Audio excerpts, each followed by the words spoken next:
ఇక్కడ ఇంకో వాడుతున్నది, ప్లాట్లకు పాస్ బుక్కులంట, అమ్మేసిన వారికి మళ్ళీ హక్కులంట. రెవెన్యూ అధికారుల ఇష్టారాజ్యం, ఫిర్యాదులు చేసినా పట్టించుకొని వైనం. అగ్రికల్చర్ ల్యాండ్గా మళ్ళీ విక్రయాలు. రాజధాని శివారి మండలాల్లో చేతులు మారుతున్న భూములు. కోట్ల లావాదేవీలు, రిజిస్ట్రేషన్లో అవినీతి లీలలట. హైదరాబాద్ నగర శివారు ప్రాంతాల్లో కొందరు రెవెన్యూ అధికారులు ఇష్టారాజ్యంగా వ్యవహరిస్తూ ఉన్నారు. ధరణి పోర్టల్లో ఆర్ఓఆర్ 2020 లొసుగులను ఆధారంగా చేసుకొని పట్టాదారుల పేర్లను తిరిగి రెవెన్యూ రికార్డులోకి ఎక్కించారు. దశాబ్దాల క్రితం అమ్మేసిన భూములకు మళ్ళీ పాస్బుక్లు జారీ చేశారు. చేతులు మారితే చట్టబద్ధత వస్తుందని దగ్గరుండి మరి సక్సెషన్ చేయించారు. పైసా కూడబెట్టుకొని ప్లాట్ కొనుక్కున్న పేద మధ్యతరగతి ప్రజలను నిండా ముంచారు. ఆ తర్వాత ప్లాట్ల యజమానులకు తెలియకుండానే పాత ఓనర్లు ఆ భూములను మళ్ళీ అగ్రికల్చర్ ల్యాండ్స్గా విక్రయిస్తున్నారు. ప్లాట్లు యజమానులు లిఖితపూర్వకంగా ఫిర్యాదు చేసిన రెవెన్యూ శాఖలో పట్టించుకునే వారే కరువయ్యారు. చేతులు మారుతున్న కోట్లంట. నాలా కన్వర్షన్ చేయించకుండానే వ్యవసాయ భూములు అంటూ వార్త కనిపిస్తుంది. ఇక్కడ క్లియర్గా నాకు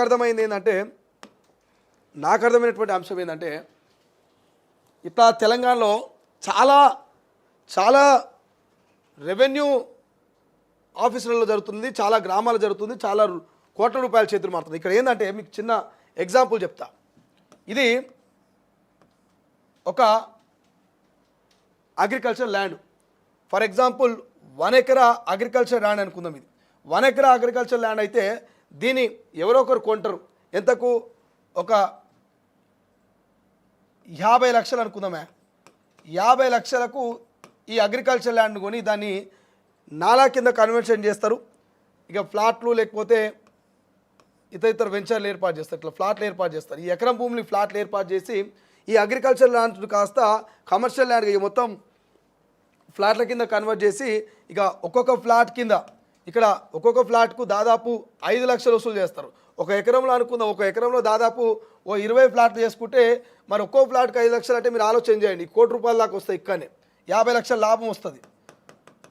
ఇక ఈ 50 లక్షల లాభం వస్తుంది, 20 ఫ్లాట్లు చేస్తారు అనుకుంటే ఈ ఫ్లాట్లు చేసినటువంటి ఈ ల్యాండ్ని మళ్ళీ తిరిగి కొంతమంది రెవెన్యూ ఆఫీసర్లు అక్కడ ఆ భూ యజమాని, పాత భూమి ఎవరైతే అమ్మిన వ్యక్తి ఎవరైతే ఉన్నారో, ఎకరం భూమి అమ్మినటువంటి వ్యక్తి ఎవరైతే ఉన్నారో వీళ్ళని కన్సల్ట్ అయ్యి మీ భూమిని మీ పేరు మీద చేస్తాం, మళ్ళీ అగ్రికల్చర్ ల్యాండ్గా మీ మీద పట్టా చేస్తాం, ఎంతో కొంత ముట్ట చెప్పండి అని చెప్పి వాళ్ళతో డీల్ మాట్లాడుకొని మరి అమ్మినటువంటి అగ్రికల్చర్ ల్యాండ్ని అక్కడ ఆల్రెడీ వెంచర్లు అవుతాయి, కొన్ని ఫ్లాట్లు క్రియేట్ అవుతాయి. ఆ ఫ్లాట్లను కూడా అమ్ముకుంటారు.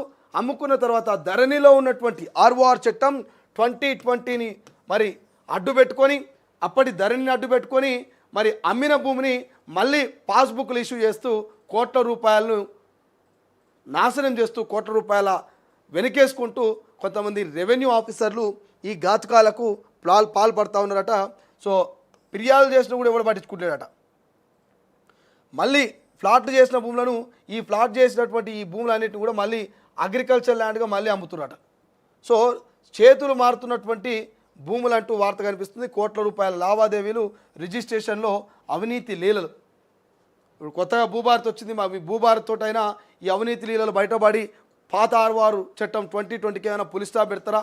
ఇట్లా అవినీతి జరిగినటువంటి ఇట్లా రెవెన్యూ డిపార్ట్మెంట్లో ఇట్లా కోట్ల రూపాయలు పడగలెత్తినటువంటి అధికారుల మీద ఏమైనా యాక్షన్ తీసుకుంటారా చూడాల్సిన అవసరం ఉంది. బట్ చాలా వరకు అయితే సామాన్యుడు ఇప్పటికైనా ధరణి ఒకటే కాదు, భూభారతి వచ్చిన తర్వాత అయినా మీరు దయచేసి భూములు కొన్నా, ఫ్లాట్లు కొన్నా, ఇండ్లు కొన్నా 1కి 2 సార్లు ఆలోచించుర్రి. మీరు కొనే భూమి ప్రభుత్వ భూమా, లేకపోతే ప్రభుత్వ పార్కా, నాలానా, చెరువుకు సంబంధించినటువంటి శిఖం భూమిలో ఉన్న చెరువు భూమిలో ఉందా, శిఖం భూమా, లేకపోతే అసైన్ ల్యాండా, లేకపోతే భూదాన్ భూమా, లేకపోతే దేవాదాయ భూమా, ఇట్లా 1కి 2 సార్లు చెక్ చేసుకోరి. మీరు కొన్నటువంటి భూమి డబుల్ రిజిస్ట్రేషన్ ఏమైనా ఉందా? చాలా వరకు ఇప్పుడు కొన్ని ఫ్లాట్లు డబుల్ రిజిస్ట్రేషన్ ఆల్రెడీ రిజిస్టర్ అయిపోతుంది, వాడు అమ్ముకుంటాడు. మళ్ళీ అదే ఫ్లాట్ని వాడు డబుల్ రిజిస్ట్రేషన్ చేసి ఇంకొక వేరే వాళ్ళకి అమ్ముకుంటాడు. ఇట్లా డబుల్ రిజిస్ట్రేషన్ అవుతున్నాయి. కొన్ని ప్రభుత్వ భూములు ఉన్నాయి, కొన్ని అసైన్ ల్యాండ్ ఉన్నాయి, కొన్ని భూదాన్ భూములు ఉన్నాయి, కొన్ని దేవాదాయ భూములు ఉన్నాయి, కొన్ని వక్ఫ్ బోర్డు భూములు ఉన్నాయి. ఇట్లా చాలా రకాల సమస్యలు ఉన్నాయి. సామాన్యుడు కొనేటప్పుడు ఆలోచించుకోనండి. ఎందుకంటే రూపాయి కూడబెట్టుకుంటాడు సామాన్యుడు. ఒకేసారి కోట్లు రావు సామాన్యుడికి. రూపాయి కూడబెట్టి సంవత్సరాలు కష్టపడితే 20 లక్షలు 30 లక్షలు కూడబెట్టి దాన్ని కొంటే ఆ తర్వాత కొన్న తర్వాత అది డబుల్ రిజిస్ట్రేషన్ అని, ప్రైవేటు ల్యాండ్ కాదు ప్రభుత్వ ల్యాండ్ అని, ఇట్లా చాలా సమస్యలు వాళ్ళ చుట్టూ వెంటాడుతుంటాయి. కాబట్టి దయచేసి ఆలోచించుకోనండి. దొంగ బడవేగాలు, కొంతమంది రెవెన్యూ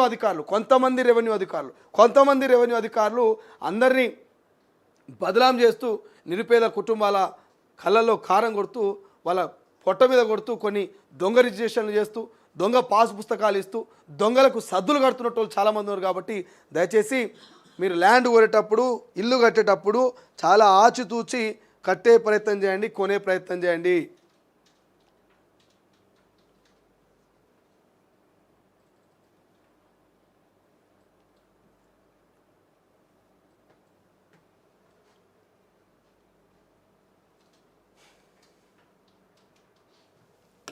స్వేచ్ఛలు చూస్తే ఉమెన్ వింగ్ నారాజ్ అంటే ఇంకో వార్త కనిపిస్తుంది. అసంతృప్తిలో